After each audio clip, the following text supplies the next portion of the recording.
everybody, and welcome back to the United Stand Fans Forum. Manchester United 4, Everton 0. What a start to December. What a start at Old Trafford in the Premier League for Ruben Amorim. I am here with Kev, Maud and Ricky, and all you lovely people. Get your comments in down below. We'd love to hear from you. Let's start off. 4 goals. How excited are we? 4 goals. Wow, are we? Wow. When's the last time that happened, man? Honestly. Really did get 5 goals, to be fair. Yeah, I know, but that... Okay. In a Premier League game like this, Premier League game, it's impressive. Yeah, we've been starving. I was saying, when Ten Hag looked like he was on his way out, we all spoke on the forum, and do you remember me saying, Ricky, I just want to see us score some goals. Yeah. I just want to see us score goals. I was in the Stretford end today and I got 2 in the first half. Obviously, we got 2 in the second. And I just thought it's nice to see us score some goals. Okay, yeah, was it a brilliant performance? Probably not. But we scored goals and we managed to score goals and rotate as well, which is really important. And some people really put themselves in front of Ruben Amorim. Is like, hello, I'm here. I can be part of your best starting 11. And across the 3 games we've had now, basically all of the players have played. And it's up to Ruben Amorim to decide who makes that best 11 to potentially play against Arsenal midweek. But Ricky, overall, getting into it, didn't quite start the game how we probably would have wanted to. But then when we scored, it just seemed like Manchester United were on an upward trajectory from there. It just seemed to click into place. I mean, how long was it between the first goal and the second goal? I don't think it was very long at all, was it? 3 or 4 or 5 minutes perhaps. And I think their heads went down and it really clicked into place after it went 2-0. So there was 2 goals in a few minutes, weren't there?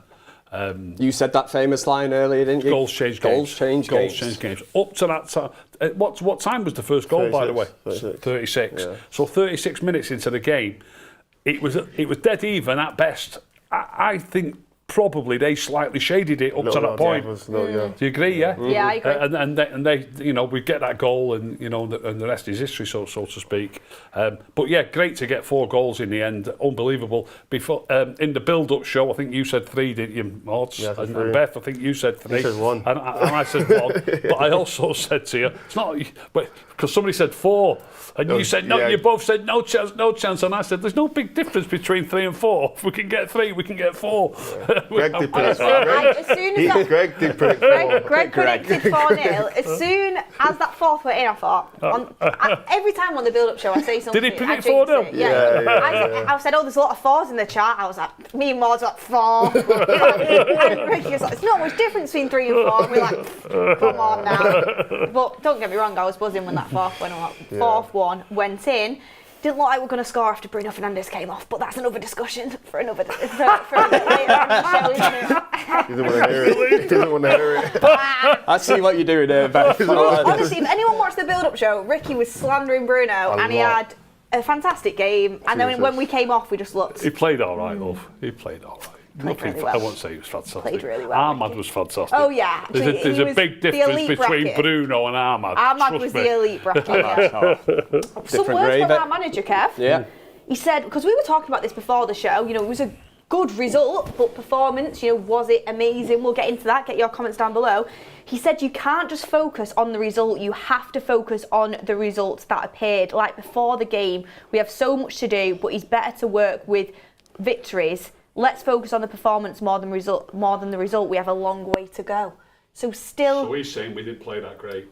I like that because you've just kind of admitted to yourself, haven't you, saying for large spells of the first half, it wasn't great and Everton were in the game. So I like that from the manager. I mean, in terms of team selection, we're going to have to kind of rename it Ruben Roulette, aren't we? Because I've never had a manager. I know we were stuck with sort of Ten Hag and it become very predictable. Yeah. At this minute in time, you're like, I was watching the countdown to kick-off and what? No Højlund, and week after week, the last 3 team selections, you don't know what's going on. But the main one for me, and I said to Ricky before, for me, Amad is head and shoulders above technically, application, as a footballer. Sharpness of mind. Everything is the best footballer at Manchester United.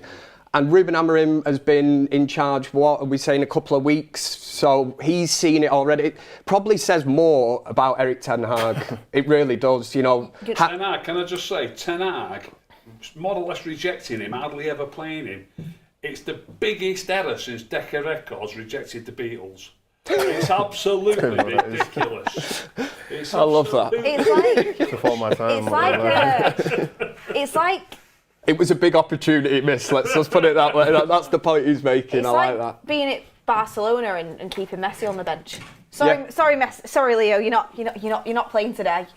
Whatever other player. You'll have all the Messi fans in the comment section. Do you know what? I mean, obviously Messi is just like crazy, but I'm just saying Amad is that good. It's like look at how good he's been in the games he's played. Do you know what's even madder? That when Ten Hag got asked about it, he said it's because Anthony's been better in training. There you go. That was the worst. Exactly. That was the worst. I don't believe it. Cue Ricky's laugh. I don't believe it. Yeah. I don't think Amad's going to go in training and just lounge around, do you? And not do what he does out there on the park. No. And some of his little touches, the way he just goes past, like bouncing balls, he just lifts it past them. He's work rate now, even under Ruud van Nistelrooy, he was doing it where he's winning the ball back off the first man, and he's doing it even more at wing back. We'll discuss his position at wing back. We've got so much to say on Amad, but just his work rate in the game, I think he's one of our, if not our hardest working player, and it's hard to get close to Bruno in terms of work ethic, but he's right up there. How many times have we sat in the past under Erik ten Hag and us lot, I said earlier, we're banging our heads against a wall and we cannot understand why Amad's not starting. We've said it so many times. And like I say, Amorim has come in such a short space of time.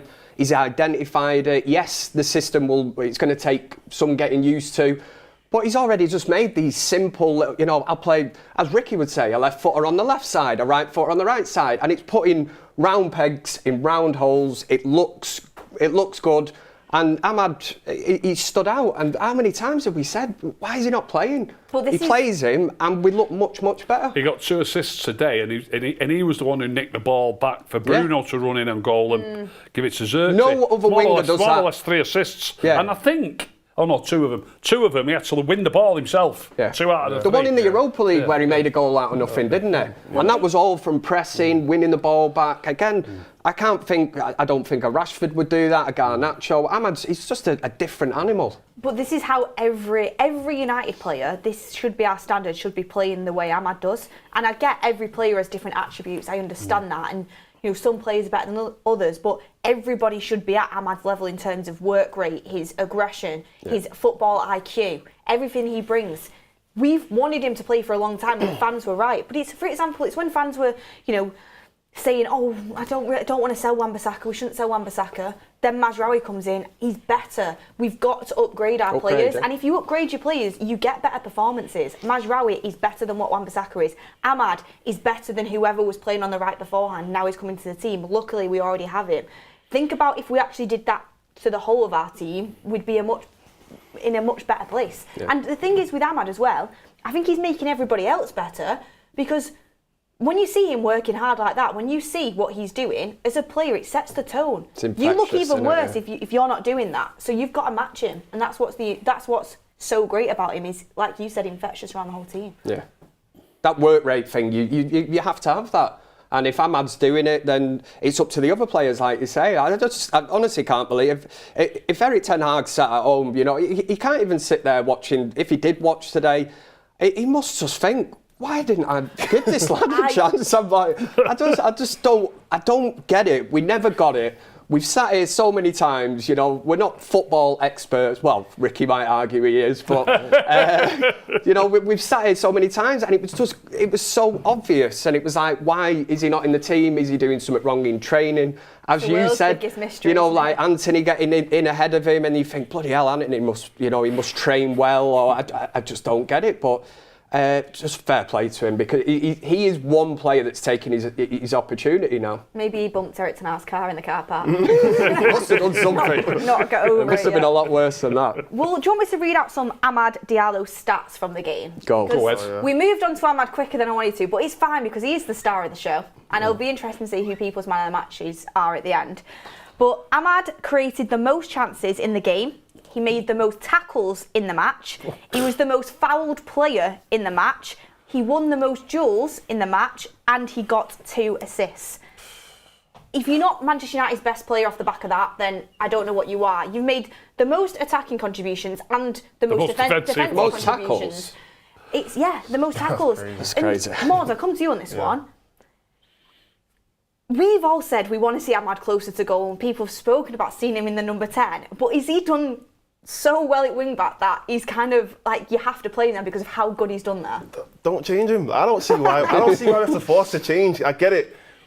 As a fan, yeah, and what we've seen of Amad, it makes the most sense to put him in that 10 position. That's like the most logical thing. But you can't argue with what your eyes are seeing. He's playing better than he's probably ever played in United top in his right wing back position. Yes, he's obviously played very well as a right winger, but right now, this is the best Amad that we've seen. Why change it? I said it before on the build-up show when we were talking about Mazraoui potentially moving to a right wing back, and I said, look, he's actually playing the best we've ever seen him at right centre back. Why change a winning formula? There's no need to change it. So unless, like you said, unless we have an upgrade in right wing back, that's an important position, and he's playing the best there. So leave him there, let him play. Is this Amorim identifying profiles in his squad and using them to their best attributes, Kev? Because under Eric Ten Hag, what we said on the show a lot of times is he exposed players' weaknesses and covered up their best attributes and covered up their strengths. Whereas you see with Amorim now, it feels like he's starting to get the best out of players. I mean, we'll talk about Zirkzee in a bit, but he's probably another example that's been under the radar, but he was used to his best attributes today. Is that what Amorim's identified there with Amad? Because a lot of fans at first were like playing him in the 10, but he's probably been star of the show at right wing back both times he's played there. Yeah, and I was here the other week where I said that playing right wing back, I feel that if he's further forward, he's going to be more effective. But Maud has knocked the nail on the head. You know, if it's not broke, don't fix it. He's putting in man of the match performances, playing kind of in that role, and it is difficult for Amorim because he's come in and, you know, he knows the system he wants to play, but he has to find the players to go in. So it's kind of an open audition at the minute. It's almost like, well, this is what we're going to play. I'm not reverting back to what you want me to play, which will be counter-attacking, whatever, 4-3-3 or whatever the players suit. This is my system. So you come in, and if you perform, you're going to be in the team. I think it's really, really interesting because we've seen so many changes with the number 10s. You know, he's going to give an opportunity to everyone, but Amad's the standout one because, you know, hands down, he's took that opportunity and he's probably with an Anna first name on the team sheet. You know, big game, obviously, I'm sure we'll get into it coming up on Wednesday. You know, I'm sure the thought process of maybe the team that he picked today, maybe had one eye on that, but and we've never been in a position to do that, have we? Under Eric Ten Hag, it become predictable.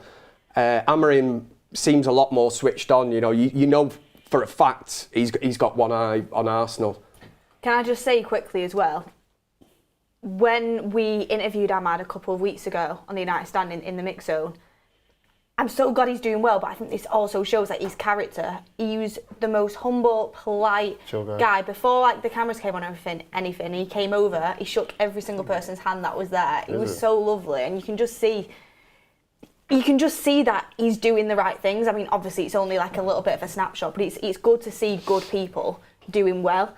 And I wanted to quickly come to you, Ricky, because we spoke on the build-up show about how Zirkzee, you know, being that high IQ, being able to hold up the ball, could help Rashford the same way Martial did when he was playing. I actually thought Amad helped Rashford a lot in this game, in the combinations that they were playing. Do you agree with that? Yeah, good players do help you to play better. When you discussed it pre-show, I said that Rashford had, you know, certainly one of his best 2 seasons playing next to Martial. It's a lot easier when you're playing next to good players. I thought Zirkzee today. Obviously, he's already had his critics and he's had little bits of games. He's had the odd start, but he's not played like he has today. If that was his first game today, I'd be saying to you, we've bought an absolute gem here. We've bought an absolute star. But you've still got it in the back of your mind that you've seen it not go so well before. Do you know what I mean? I thought he was absolutely class today, and good players playing well together makes it easier for other players who maybe aren't quite at that level. Amad was class, Zirkzee. Class for like me. you just said before, you know, I mentioned the word infectious. If you've got a player like Amad who steps up, then it is up to the likes of Rashford, Garnacho, whoever it's going to be, to look and think, this lad's putting in a shift. And it should be that way. I think for so long, really, if we talk about work rate and somebody who puts in a shift, it was Bruno Fernandes. But a lot of the players around him, it's certainly, you know, it wasn't infectious. So it was just Bruno running around like mad. But I'm sure we'll get on to him, but much more disciplined as well. That's what it seems to be. You can see the instruction from the manager. I just can't believe it's happened so quickly, because a question I keep asking myself is how long will it be before we see the ideas coming in? It's been evident since the first minute of that first game against Ipswich. It's incredible. And one thing that I was going to say about Amad playing right wing back, I feel like it also gives him more space to actually play. I feel like if he was playing as a 10, not to say he wouldn't play, he would play bad, but it kind of isolates his game to only being an attacking player. Whereas if he's a right wing back, let's be honest, today... It's a lot easier to find space on the wing. It's a lot easier to find space on the wing, and because he can actually pick up the ball from deeper positions, and he's very technically good on the ball, it means we can see more of Amad. We want to get our best players on the ball as much as possible, let's be honest. We want to have, you know, like the Amads, the Mainus, the players who can have the ball and control the ball, control the tempo. We want them to be on the ball as much as possible. He can do that the best at right wing back, because he can actually drop a lot deeper, win the ball back, and then also create play going forward. So it might actually just be a case of Ruben's looking at Amad thinking, how can I get the most out of him playing right wing back, because he can do both sides of the game. Bang on that. It's credit to the player, obviously, because he's the player playing in that position, but the manager has identified, like Ricky's just said, you get more space, you know, out on the wing. That is, from the manager's point of view, I would not have had him down as a right wing back. I said the other week, I'd be playing him further forward where he's a threat, but the manager has identified that and obviously seen something in a short space of time in training and thought, this is an ideal position for this player. Well, he's certainly made it his own, and long may it continue. Got some super chats in. We have CJ saying wing-backs play more as wingers in this system. Amad gets more involved in the game there too. Like what Maud was just saying. Black Wolf says the team that Erik ten Hag built. Nick P says Zirkzee is decent, isn't he? Such a smart player. Going to talk about him in a bit. Shenanigans says we need to thank our Italian scouts, Kevin Hughes. Oh, nah. I don't know if these names are going to trick me up here. I'm just going to say Italian scouts for identifying Amad and for pushing the signing. You might well have named the right people, but I'm not being tripped up on names today, and they look a bit trippy to me. But yeah, we did obviously buy Amad in from Atalanta, paid a decent fee for him. People were questioning it, but clearly he showed that talent, and it was the right thing to do. Vinny Red One says, bunch of I told you so to share. Told you last week Amad was our best player. Told you pre-match I liked Ruben Amorim's rotation / approach to trust him. Yeah, thank you, Vinny, for that. Siraj Mukherjee says Amorim, Amad ball, clear demarcation, Amad versus the rest. And 50 memberships gifted from Mojo on the United stand, so absolute legend of the chat, Mojo, and thank you very much for that. I think he's feeling good after a 4-0 win for Manchester United, so legend Mojo, thank you for gifting their memberships. I mean, I've got some more quotes coming out from Ruben Amorim, which I feel like Ricky's going to love, but I quickly want to touch on a couple more players before I bring them in. First one, I'm going to touch on Bruno Fernandes, because pre-match, Ricky was giving him a bit of stick. A lot of stick. No, was it? I was backing him. I mean, get in the comments down below. Do you think he had a good performance? I think he did. Ricky, do you think he had a good performance? Not really, no. Just okay. I thought it was poor for the first 36 minutes. Come on. Then, pantomime season, innit? We're in December now. It's the villain. He's behind you. He did all right. Nothing special. I mean, look at Amad. That's the standards we want to be looking at. And Luke Shaw. Yeah, but did you watch the way he's talking to, like I was saying, talking to players, and even that goal where he assisted Zirkzee, but Amad in the build-up, he went straight over to Amad and was like giving him a hug and telling him he's such a good captain. He was always telling people where to be. And one thing I would notice, Mods, look at how difficult he's finding it to praise him. What I have noticed is he's not everywhere on the pitch now. He was stuck in that left little pocket, combining with Diallo a lot. It didn't always work in the first 20 minutes, like you were saying. He got into the game, but he was more positionally disciplined, I thought. He was, but I remember when Kev came in at half-time and he asked me about Bruno, I said pretty much the same thing. I said, you know what, he got the assist for the corner, and he got the assist for the Zirkzee goal, but I didn't actually think he was that great either. I thought he kind of gave the ball. But the first half, I'll be honest, I don't think he was great. Like, I don't know, maybe I saw a different game to you guys, but I didn't look at Bruno. The last game was 100 times better, 100 times better, way more disciplined. His passing was a lot more on point. I feel like he was doing the long ball thing a few too many times for my liking. I feel like he kind of reverted to his old ways. I feel like in general, the first half, before the goals, the team was a bit all over the place as well, in my opinion. And don't forget the other bit I told you to say as well. This is why. I was going to say I've actually not spoken to Ricky. Godfather. I've actually not spoken to him at all. Do you know what it is, Mars? It's because you didn't go to Old Trafford today. Yeah, no, I'm you're telling right. you, if you went to Old Trafford and you watched the whole game and you see the whole pitch and it's not on TV, you see it. I thought he was better today than last game. No. He did still have a couple of long balls where it was like, There's no way he was better today. I thought he was cracking today. Maybe like, no. Yeah, I don't know. I just thought that, let's say like before like the second goal, or around like the first, second goal before that, I don't think he was great. I don't think he was terrible. I'm not saying he was like the worst player, but yeah, I don't think. There's been an improvement. You can. And again, it comes from Amorim. You can tell there's an instruction there, and he's not hitting them Hollywood passes nowhere near as much as like that infuriates Ricky.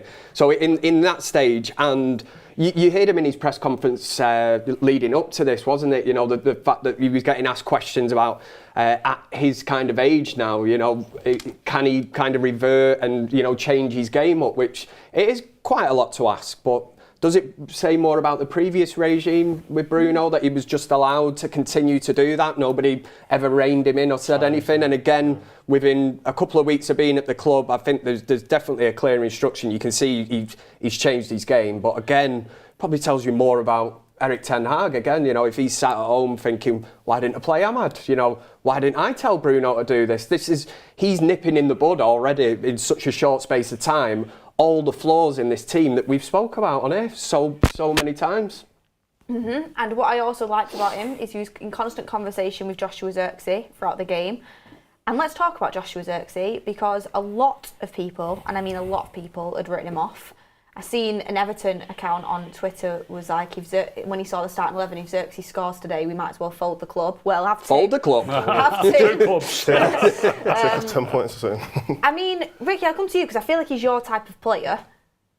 Did he do what you wanted him to do in the game today? Exactly. Coming short for the ball, receiving it well, turning well, bringing people into the game, picking the right pass. Obviously, it doesn't come off every time for anybody. But it came off a hell of a lot. Pretty sure it was Zirkzee who did a lovely pass to Amad when he created the third goal. He played a great ball to Amad in the first half, in the inside right position in the box. And as I've just said, nobody gets it right every time, and Amad should have done better. He shot wide. Oh, he should have, yeah. I thought Zirkzee was top draw. There was an instance in the second half, I knew that Ricky would have loved that, where Zirkzee, wasn't it, on the edge of the box, held it up, plays it into Rashford on the edge. Fair enough, Rashford hit the corner flag or whatever, totally miskicked it, but just having that physical strength, he offers something totally different to Højlund. You almost wish that Højlund had that kind of style of hold-up play, that strength, because that's I think it's something that he does lack, but it's nice to mix it up, really. Be very interesting to see who he goes with on Wednesday. And because of who's played in the 9 position now, you've now had Zirkzee, Højlund and Rashford. Was it an experiment? You can never say with this guy. You never know. But I was about to say it's got to be between Zirkzee and Højlund, but what should be Rashford? I think it obviously does depend on Ruben Amorim spoke about how it depends on the team that you're playing and the tactics. If Arsenal are going to play a high line, you might think about Rashford's pacing behind, but Højlund also has pacing behind. But if you look at the 3 as auditions, obviously Rashford in his first game got a goal. Højlund got 2 goals. Zirkzee's got 2 goals and an assist, and he could have maybe even had another assist. So all of them have put themselves. I think, did he get an assist? Oh no, maybe he didn't. Maybe I'm thinking he should have had an assist. Got a pre-assist. Yeah, he might as well have got an assist for that. So he was involved, and like Højlund was involved in all 3 goals. Like they've all made a good case for themselves. But Rashford's also proved he can play a little bit deeper as well. We'll get on to Rashford in a second. So there's a world where you could play Højlund and Rashford, or Zirkzee and Rashford, as you saw today. Away, especially at somewhere like the Emirates, it's a bit more difficult. Different game, isn't it? I wouldn't get carried away, love, with a look, it's a great win and we've got to enjoy it. It was brilliant to see United score a few goals.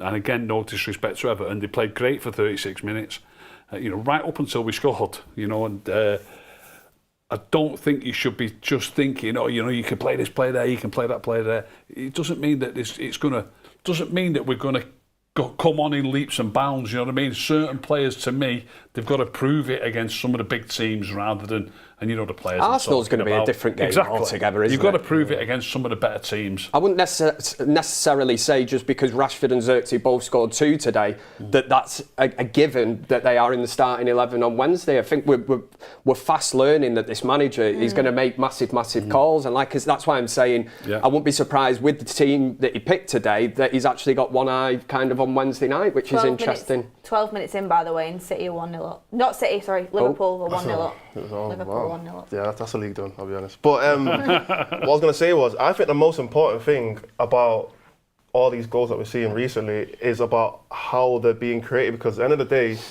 we've been creating a lot of chances. It's just that the strikers haven't been finishing. Today, as good as Zirkzee was, the most important part was the fact that he finished both his chances first time straight away. I think he only had a few shots. I don't think he had a lot of shots today, but the ones that he had, they went in. That second one, fantastic. Yeah, exactly. So it's about the finishing, it's about the clinicalness. Højlund was the same thing. That the second goal on Thursday, clinical finish, great finish. Even the first one that he had, another great finish. So it's all about, like I said, be creating the chances. I think Højlund played in front of Mount and Bruno, whereas Zirkzee played next to Rashford. Højlund played behind Mount and who was it over 10? Because Bruno's been in the midfield. It's Mount Rashford. and today you mean? Mount and Garnacho, yeah, Mount and Garnacho. But then Zirkzee played with Rashford and Bruno. It's a completely different front three. So it's all about, first of all, like I said it before, about partnerships, who plays better with other people, but we're creating the chances, just the players need to finish them. Whoever's the best at finishing is the ones who are going to get the most goals. So obviously it was important for Zirkzee to finish because that's something he has been criticised for. Yeah. But his overall play today is what I really liked. I think he was a lot quicker. It was, like I've said previously, it was like he's playing in slow motion. He was a lot quicker today. I thought he got himself in good positions.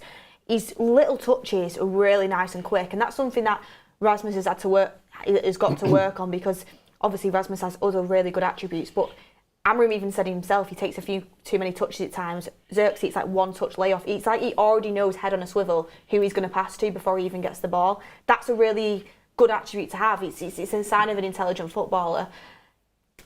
And the way he drags players in, it allows for that space for, the Rashford and the Amad to run on behind him. So I thought actually Zirkzee, Rashford and Amad were creating really good little triangles. So it's nice to see Amorim, utilise his profile, because he is a different profile, and a lot of people said he maybe didn't have a chance under Ruben Amorim. A lot of people, some of us here probably mentioned it, but Amorim's sort of already showed after his first 3 games he can incorporate different profiles into his system, and he is going to rotate and use the squad to his best of his ability, and that might actually help us in the long run if we can keep it up. I know the new manager's just come in, and for example, Arsenal away is going to be a much tougher game than Everton at home, no disrespect. So that's when you'll really see it.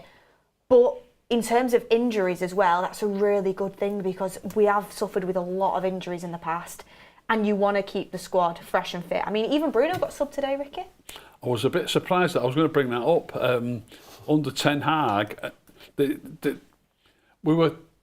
I think we were 4-0 up, weren't we? Was we 3-0 up or 4-0 up? 4-0. I think you just said we didn't look like scoring after he went off, so it must have been 4-0, I suppose. Yeah. But there must have been at least 20 minutes left. Well, 65th minute he came off. So 25 minutes to play. Unheard of, no matter what the state of the game.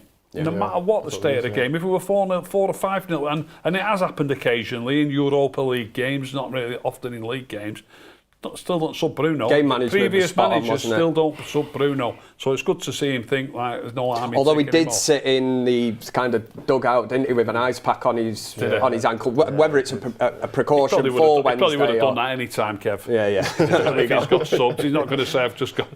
It isn't a slight against his performance. You've got to take somebody off. You know what I mean? Yeah, he's going to give all the subs a run. You've got to take somebody off. It's probably the best opportunity to take Bruno off when you're 4-0 up at home. Exactly. You've got game's done. A lot of players on the bench as well to still see how they play. So we're not Man City. We don't go 3-0 up and draw 3-3. Do you know what I mean?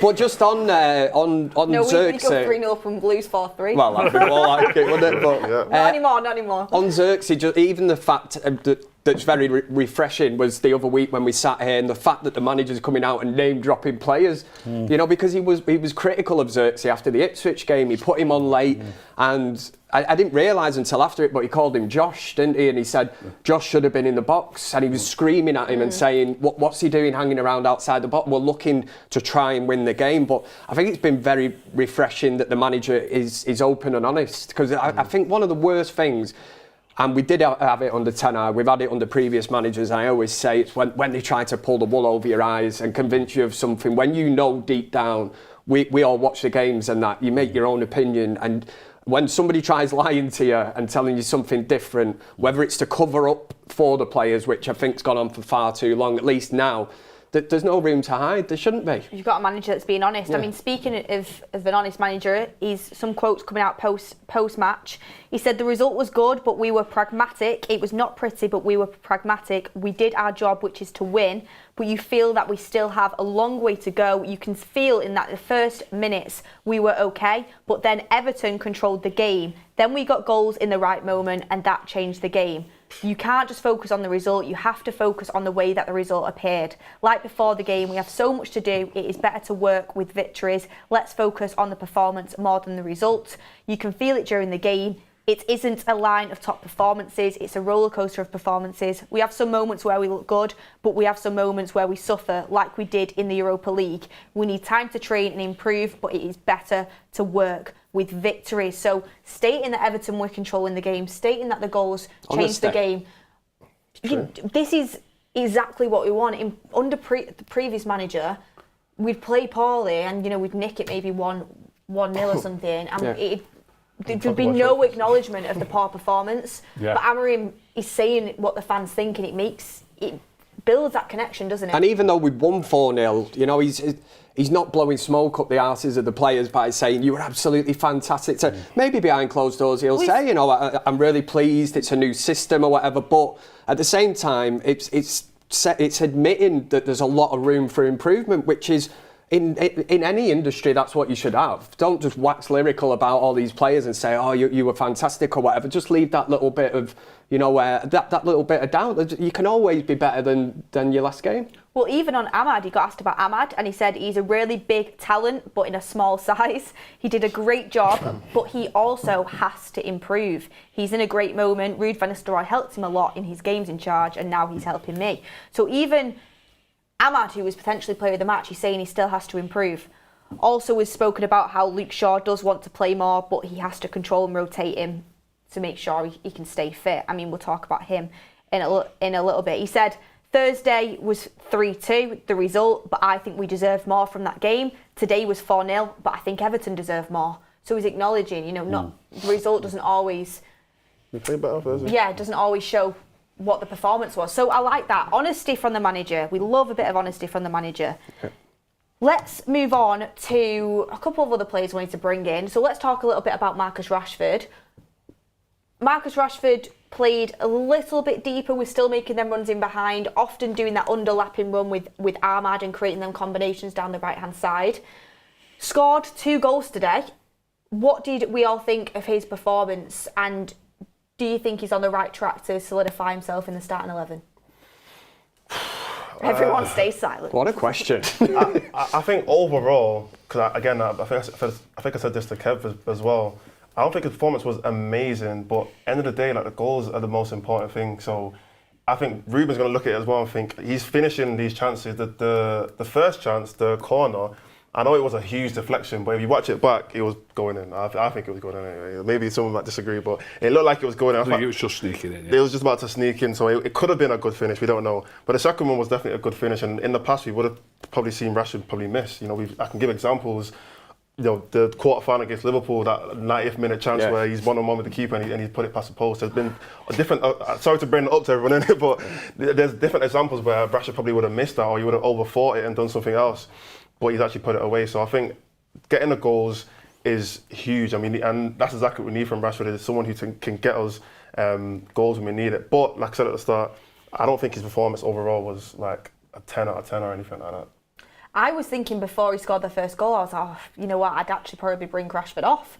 And then he scored, and then I feel like once he scored, it gave him that confidence, and I do actually think he had a much improved performance towards the end of the game. He's a confidence player for sure. I thought that second goal, he did take it really well, but Zirkzee and Amad were just fantastic in terms of that as well. So, I mean, we just want all of our players firing, all of our players on form. I mean, let's talk about somebody else who came into the 11 today, Kobbie Mainoo, back.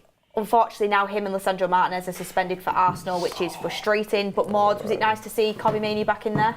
Oh yeah, 100%. Look, no one can ever discredit Kobbie Mainoo to me. I know people have been trying to do this whole, oh, he's overrated, or not even he's overrated, but like they forgot how good he was. And I feel like today, even though, again, I don't think he had a crazy, amazing game, but just the way how he's so just composed on the ball. Every time you think he's going to get pressed and he's going to lose it, he'll just find a way to find the right pass. And I think that's exactly what we need in the midfield. However, I will say though, I don't know if the partnership with Casemiro was the greatest today. That's one thing that I felt like the midfield was a little bit open. Everton were running through the midfield a lot, and I feel like they were very spread apart. There was times I was looking at them and Kobbie Mainoo's all the way up here, Casemiro's down here, and I'm thinking, the two midfielders, why are you so far apart? It's very easy for Everton to get the ball and run in between you. So I don't think that partnership was the greatest, but in terms of just Kobbie Mainoo alone, yeah, I think he let me not say he solidified himself or anything, but he's definitely put in a good performance today. It's amazing considering he's just coming back from injury. I was just going to say, considering the last time he actually played, you know, you have to look at that and it's impressive. I think a lot of us are obviously in the long term looking at the Ugarte kind of Mainoo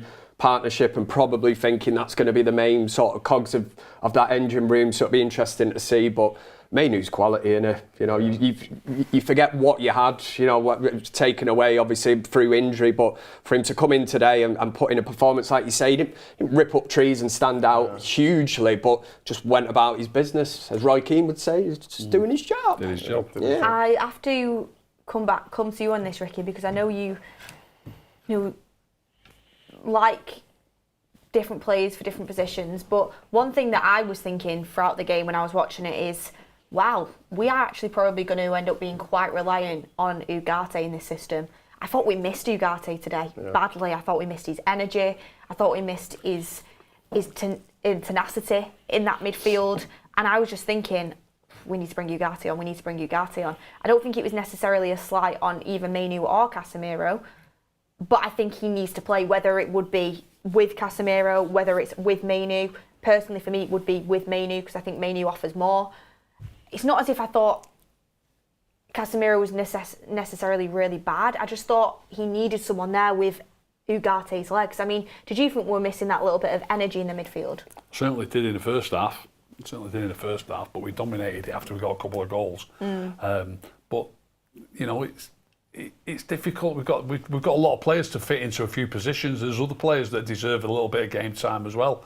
But I think Mainoo and Ugarte will probably end up being the mainstays. Like if we've got, did you just say Mainoo's suspended on Wednesday? Yeah. So with Martinez, he can't play on Wednesday. But I would imagine if they was all available, I would imagine Ugarte and Mainoo would start on Wednesday night.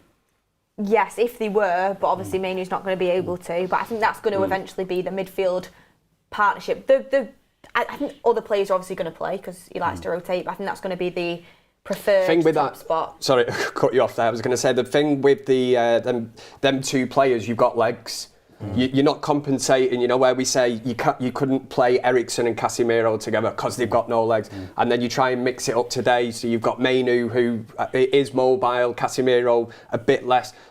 When you look more long-term, Ugarte, Mainoo, you've got two players there that for 90 minutes are going to be kind of all action. I wouldn't say mobility is Mainoo's strongest point, to be honest. I think that's why you need someone like Ugarte in there.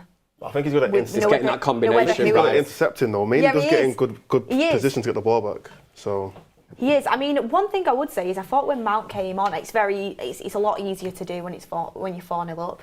When he was playing a little bit deeper because Garnacho and Rashford were in the 10s. I thought Mount did quite a good job in there with Ugarte. Very tenacious, and positionally was good. So there is definitely some options there. You would say Mainoo and Ugarte are probably going to be the top ones, but Ruben Amorim likes to switch it around. I mean, even Bruno Fernandes has played there like he did midweek. So we'll have to wait and see on that one. I mean, something else I wanted to bring in, and then I've got a couple of super chats in, is we were having this discussion, Kev, before the show. If everyone was 100% fit, Luke Shaw or Lisandro Martinez, I mean, let's just hope Luke Shaw's fit enough to start on Wednesday, because Lisandro Martinez is now suspended because he got a yellow card, which I don't even think he made that foul. I was watching it from far away, so I'll have to watch it back. That was crazy. But Mords and Ricky, thoughts after the game, if you agree with what you said in terms of Ricky? Martinez was a little bit off it, I thought, in the first half. I agree. He got the ball nicked off him by Beto, who should have, not Beto, McNeil won it. And he ran through, and he should have, if he was right-footed, McNeil, he'd have got a shot on goal. It's because he's left-footed, he tried to cut inside, and Casemiro nicked it off him. He might have scored. You know, if he was right-footed, he might well have scored, and he took the ball off Martinez. Yeah. And 2 minutes later, Martinez tried to knock a 20-yard ball, and a 20-yard ball in professional football is nothing. It's a short ball. He's aiming it at Bruno's feet. I don't know if you remember it, but Martinez was 10 yards inside his own half. Bruno was 10 yards inside their half, and he missed him by about 5 yards. And Bruno flung his leg at it, you know what I mean? And I'm just thinking, what's that? Yeah. Very, very poor at times, you know what I mean? But obviously he's decent. I'm not saying he's crap, but today he wasn't great for me. And you can't compare. It's difficult to compare two players in a game. But Martinez today didn't cover himself in glory in the first half. Anyway, I was going to say it sounds awful this, but the yellow card that Martinez, from my perspective, I look at it and think it might be a little bit of a blessing in disguise, because I feel that Luke Shaw's, you know, a miles better footballer, all-round package as a defender than Martinez is. And Arsenal, it's going to be a tough game. You know, you're looking at a team that's going for the league. They score goals. Luke Shaw's now played about half an hour 3 times on the bounce, aren't he? Yeah. So surely he's building up towards it, him and give him an hour. Yeah, if you're going to play Luke Shaw, if someone's going to play an hour, you don't play in the last hour. Obviously, it's all right giving somebody the last half hour. But if you're going to play an hour, you don't want to bring somebody, because that means you're taking somebody off after half an hour, doesn't it? So hopefully Luke Shaw can do an hour. Even if he just says to him, right, you're doing an hour this week, we've probably got. Hey, what's up with Mazraoui, by the way? He went off, didn't he? It's just rotating. Just right. So we've got Mazraoui, we've got De Ligt, Maguire's come on today, and we've got Luke Shaw. So we've got enough. Hopefully Johnny Evans could be on the bench, because we've got a few minutes, 1 or 2 minutes. Yeah. A lot of people in the chat are saying like Saka is Luke Shaw's weakness, though. He has always been his weakness, hasn't he? So well, if he's playing centre back, it's not his man. Yeah, that's true. It'll be Dallo even worse. That's the left-sided centre back. That left side for Man United, in terms of, I think more the wing back really than the centre backs, because I do actually really like Martinez and Shaw as a rotation. It's just a bit injury prone. But the wing back does need to be addressed. It's a weakness for us, especially when you've got. Imagine if you had someone as good as Amad on the other side, like that'd be the absolute dream. But in terms of with Lisandro Martinez, I actually think he's really good on the ball. I know he made a couple of mistakes today. I think it's just defending that channel. Sometimes he misjudges it and he can get caught a little bit and left for dead sometimes. And in terms of, I've seen it a few times where he lunges in and then they just get past him and he's left for dead and someone's got to cover. So, yeah, he's not back to his best form. I would, if Luke Shaw is available and fit, I mean, Martinez is suspended anyway, so it's irrelevant. I think Luke Shaw's absolutely It's not a decision to make. I think even today when Luke Shaw came on, I know it's easier when you're a few goals up, but I thought he was brilliant again. His anticipation, his awareness for where the danger is. He made a diving header, which I thought was really fantastic in terms of when he was defending as well. So I was surprised to see Martinez playing on the right. For it's probably very difficult for him, but I think did all right though. I think Amorim's thinking was, you got a yellow, you're suspended anyway. I might as well use you and rest De Ligt, who I'm going to have to play, and Mazraoui, who I'm going to have to play. Especially when you. How did Beth's Branthwaite scouting report go? Do you know what? Thank you very much, Branthwaite. Great play for Manchester United. He scored an own goal and gave it away to Amad for the second, didn't he? So, or the third, or whatever it was. Yeah, one sick good tackle. Yeah. Like the first half, was it? I think. Yeah, I don't think Branthwaite did brilliant in his audition today. I'm going to be honest. Failed. Failed. If you've got the Britain's Got Talent, it's a red cross. You're not making it to judges' houses then. Yeah, I just think, no, you'd have to reevaluate that one. Jacob Dale says, hi Beth, my girlfriend asked you about parking as you were walking out earlier. You'll be relieved to hear we got it sorted. I'm really glad you did get it sorted. I'm glad you did. Hopefully you enjoyed the game. Siri Bar says, positive goal difference, tears in my eyes. Yes. It's little things, isn't it? It's little things. I mean, Ruben Amorim did say, another quote coming out for him, our fans at the moment just ask for hard work and then in time they will ask for better football. Manager gets it. Process. Bruno.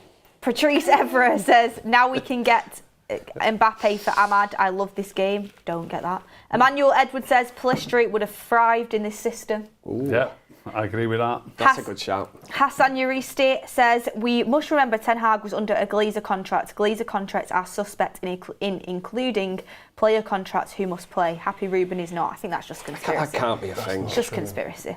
SK says, first half was just Everton playing hard and Zirkzee and Bruno were a bit out of sync. Once they locked in, it was fine and Casemiro wasn't great.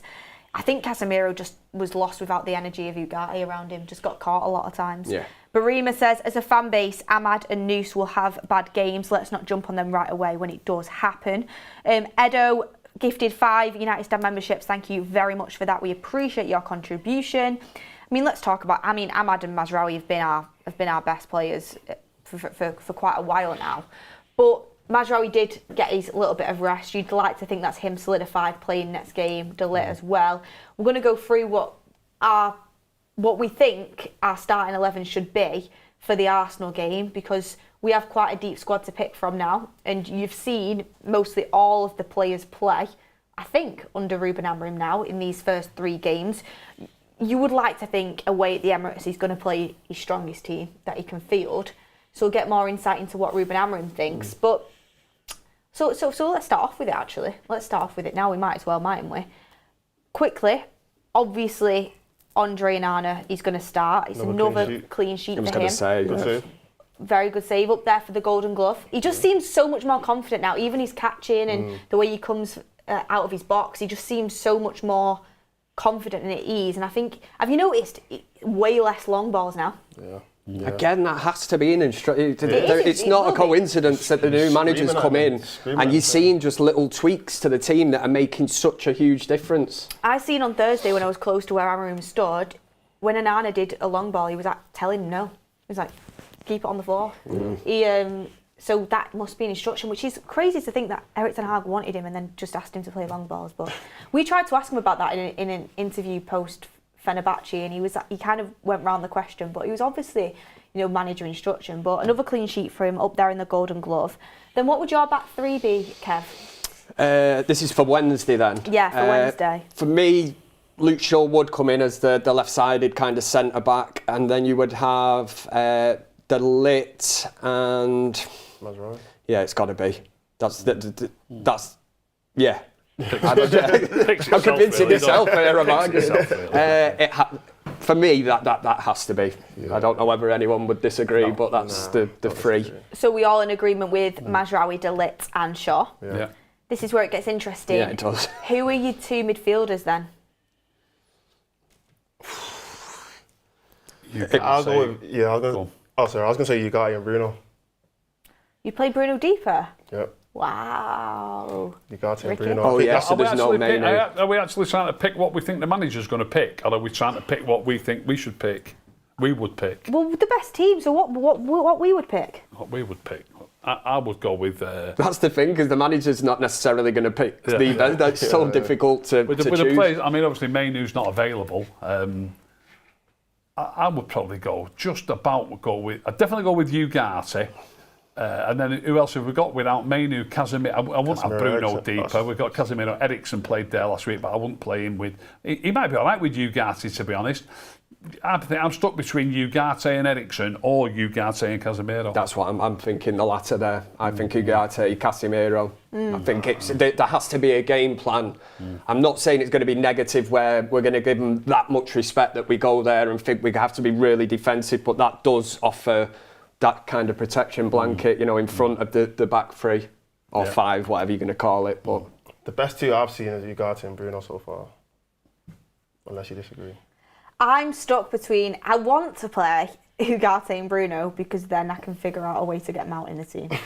I want to play Ugarte and Bruno, but I think away at the Emirates, I think you've got to go Casemiro and Ugarte just for that defensive.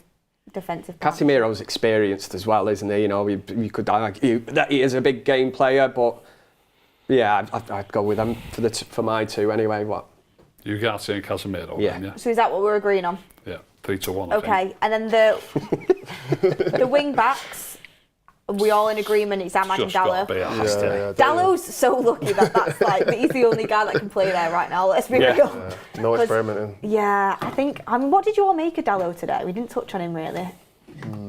Yeah, well, I thought today. He's okay. Well, yeah, all right. He did some really good things. You know what I mean? He was battling for the ball in the first half with 2 or 3 Everton players around him, sort of on the corner of the box near our left corner flag. He seemed to win it and lose it and win it and lose it and win it and lose it, but he came out with it in the end. You know what I mean? That sums up his season for me. You know, I think I do think losing it. I'm not criticising him for the times that he lost it. He just had that many players around him. Yeah. But he worked his socks off and came out with the ball and passed it. Can't fault him for that, but I think he needs to step up big time. But that's me personally. I think he needs to improve, but I think today he went under the radar a little bit, and that's a good thing. Nothing like poor was really highlighted. I mean, once you get a proper left wing back in, that's who you play there. But he's kind of there by default right now, isn't he? Yeah, I like left wing back. Yeah. Mitoma we need to buy. Oh yeah, Ricky, you wanted to bring it in. I watched Brighton the other night. He's absolutely fantastic. He's absolutely fantastic, and we're talking about players that we're going to have to give absolutely millions and don't get me wrong, you'd have to give 30 or 40 million for him, I'm sure. But people are talking about Alphonso Davies, what we have to give for him. He's not better than Mitoma. He's good. They're both good. But he's equally as good, and he'd be cheaper. There's players out there, isn't there? Brighton's recruitment's been absolutely unbelievable over the years. The way they continue to bring in like a Caicedo, sell him to Chelsea for 100 million or whatever, and they just continue. Keep going. Yeah, and that's where we've gone wrong. I mean, the one main player that we've spoke about is Mazraoui, isn't it? And saying 12 million for him represents, and getting rid of Wan-Bissaka in the same kind of transaction and upgrading him is just an incredible piece of business. But it just proves that there's players out there that you can go out there. It doesn't have to be 80, 90 million pound on a player. But if you're talking about Mitoma for 30, 40 million... I don't think it'd be 30, 40 million. I think it'd be less or more. Brighton are not cheap. I was going to say... Brighton don't sell players for cheap. Yeah, they've sold Caicedo for 100. That's why when you mentioned 30, 40, I'm thinking... And Kukurea for big money. They sold as well. McAllister for like 70. No, it's only because he had McAllister was like 30 odd million, but it's only because he had a release clause. Oh, fair enough. But they're not cheap. Maybe we can't get him for cheap then, but he's a class player. He is. But anyway, we haven't got him. So back to Wednesday night, it's got to be Diallo. He picked him against Ipswich. He rested him in the Europa League. He picked him today. He'll pick him on Wednesday. And I know this is our team, but there's nobody else. Look, if this is our team, do you know I'm not against trying? I think the manager himself has said Dallot's better on the right. I think Amad would be equally effective on either side. Why not put Dallot on the right? But maybe not against Arsenal for the first time. I think Amad's too good there. You can't change it. Nah, I wouldn't risk it. What, play Amad on the left? And as well, that means you're putting... I thought you were the man that said don't play players with the weaker foot on each side. Amad's left-footed, he is left-footed. Is it predominantly? Fair enough, that's why he's making that point then, isn't he? He uses both feet really well. Usually both feet really well, but he definitely tries to get shots off with his left foot, definitely. And I wouldn't be against whatsoever swapping them over.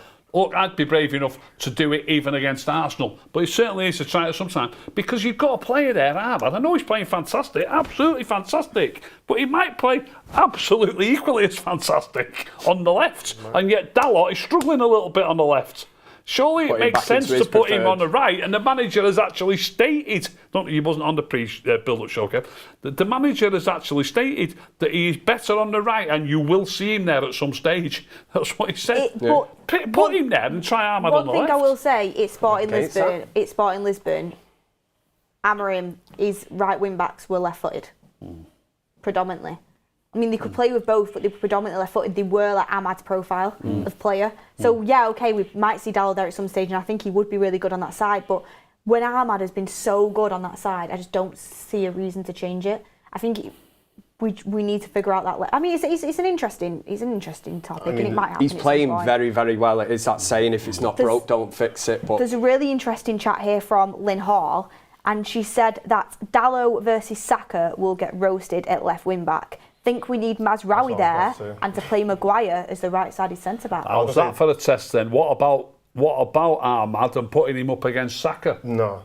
Why not? No, I love Why Amad not? in it, but Saka is the best winger in the league right now. Oh, I'll literally about to say, like, I think Diallo is I don't want him to, obviously, but it's going to be such a difficult game coming up against Saka. It's going to be a cooking, innit? A serious cooking. And it's not even that I don't think Amad can defend or anything like that. It's just it's different gravy. Like, he's going to be doing one-on-one defending for nearly the whole game because Saka's going to have the ball for most of the time because that's how Arsenal play. They play through Saka a lot of the time. So most of the game, we're not going to see Amad running up and down as much because he's going to have to drop back a lot and defend for most of the game.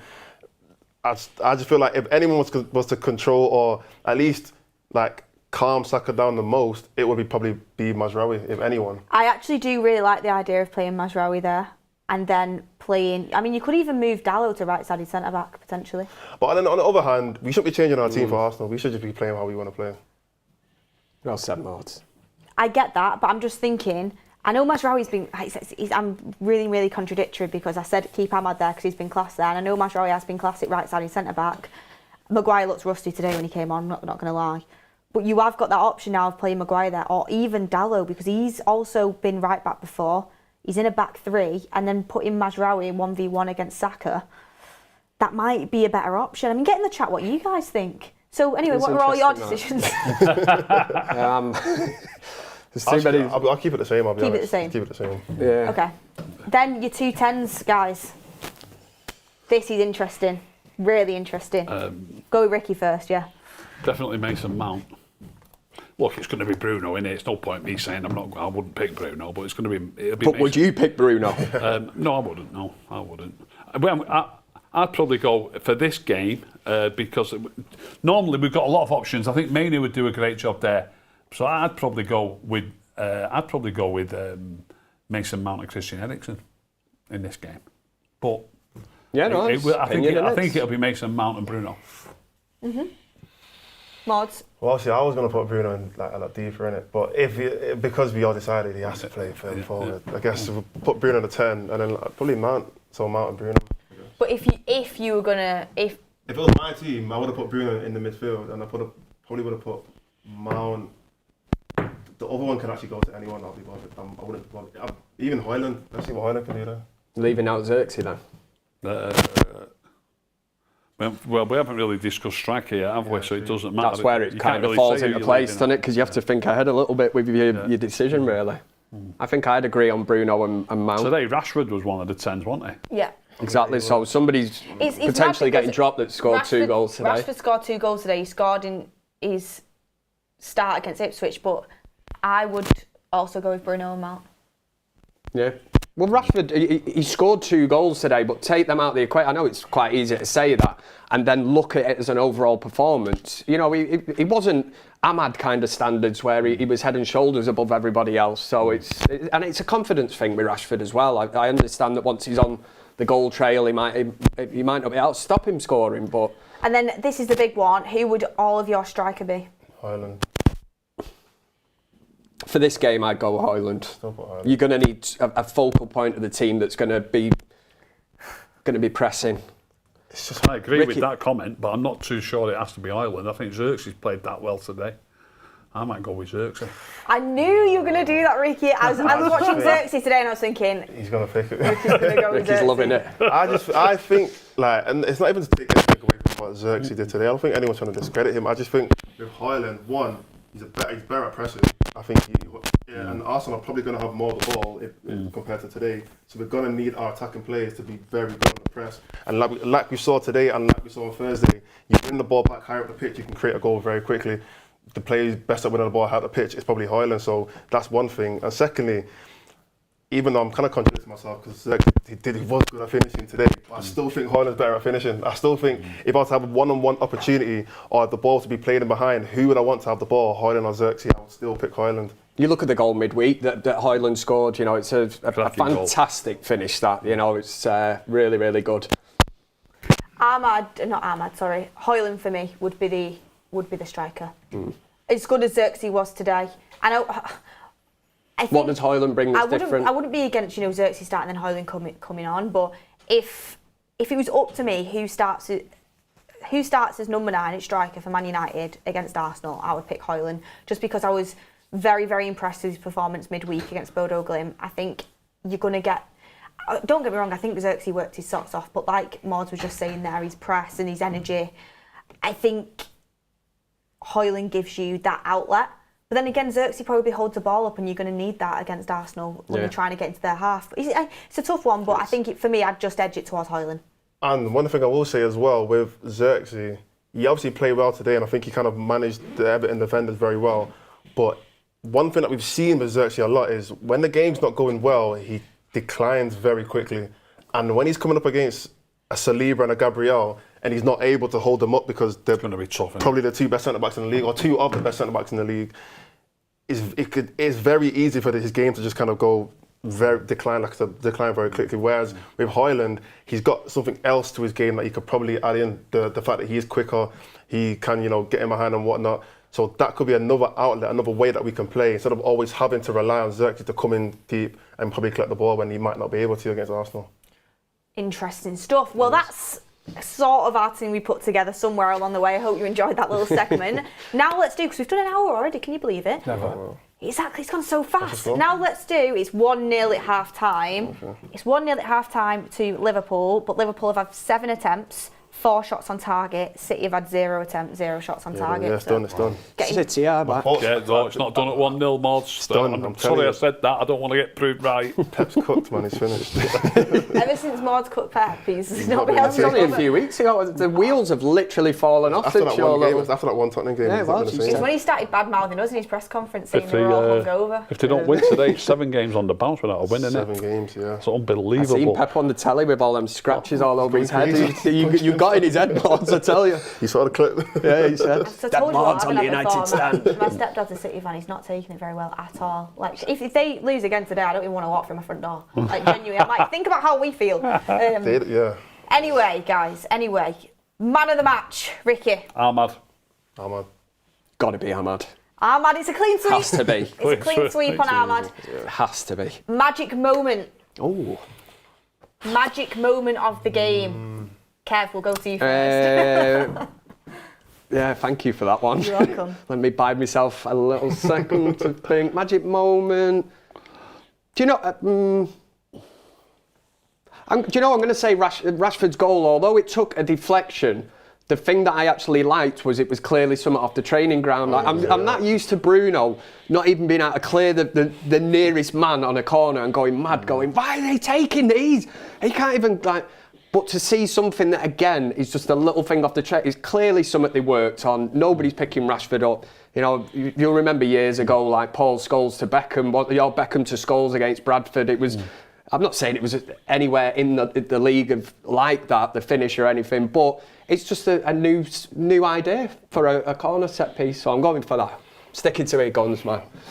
Zirkzee's turn and pass to, 2 turns and passes. He knows he's looking for Amad. It's like, can I have 2 magic moments? It's the same. Only one. It's the same thing. He put Amad in behind. It was a fantastic pass, but then he also put him in when he made the goal for Rashford as well. I just love that's something that I love. He's got his head on a swivel. He knows that he wants to give it to Amad, and he's looking for him.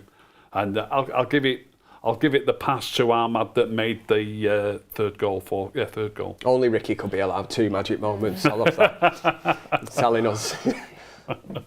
I was going to actually say, on my life, I was actually going to say what you're going to say. You can stick to that, mate. You can have that. Yeah, I'll stick to it, yeah. Do you want to know what mine is? Yeah, go on.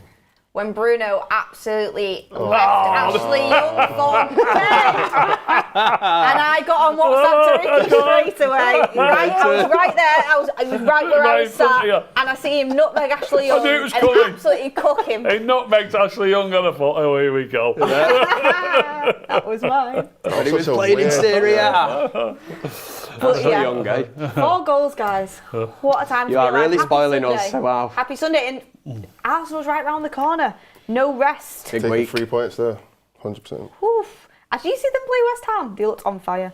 Oh my God. I watched that last night. I think they've scored something like 9 goals in the last 2 games or something like that. Manish Saika says City should stay humble.